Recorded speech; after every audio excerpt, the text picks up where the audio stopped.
ಜೊತೆಗೆ ಹುಟ್ಟು ಹೋರಾಟಗಾರರಾಗಿರ್ತಕ್ಕಂತ, ಸಮಾಜಕ್ಕೆ ತಾವು ಒಳ್ಳೆ ಉಡುಗೊರೆ ಕೊಟ್ಟಂತ, ಸಮಾಜದ ಏಳಿಗೆಗಾಗಿ ದುಡಿತಕ್ಕಂತ ವ್ಯಕ್ತಿ ಯಾರಪ್ಪ ಅಂತ ಹೇಳುವುದಾದ್ರೆ ಅವರು ಡಾಕ್ಟರ್ ಬಾಬು ಜಗಜ್ಜೀವನ್ ರಾಮ್ ಅಂತಕ್ಕಂಥ ಮಾತನ್ನ ನಾನು ಹೇಳಕ್ ಇಷ್ಟಪಡ್ತೇನೆ.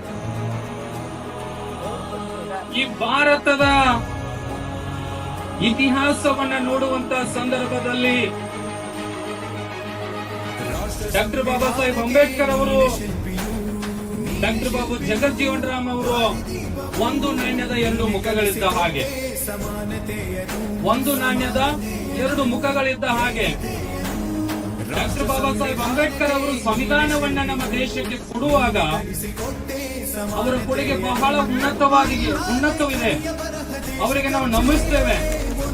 ಜೊತೆಗೆ ಸಂಘಟಿತರಾಗಿ ಹೇಗೆ ನಾವು ಮುಂದೆ ನಡಿಬೇಕು, ಹೇಗೆ ಹೋರಾಟಗಳನ್ನು ಮಾಡಬೇಕು, ಹೇಗೆ ನಾವು ಶಿಕ್ಷಣವಂತರಾಗಬೇಕು, ಹೇಗೆ ನಾವು ಸಂಘಟಿತರಾಗಬೇಕು, ನಾವು ಸಮಾಜದಲ್ಲಿ ಹೇಗೆ ಬಾಳಬೇಕು ಅಂತಕ್ಕಂತ ಒಂದು ವಿಚಾರವನ್ನು ಕೊಟ್ಟವರು ಡಾಕ್ಟರ್ ಬಾಬು ಜಗಜ್ಜೀವನ್ ರಾಮ್ ಅವರು.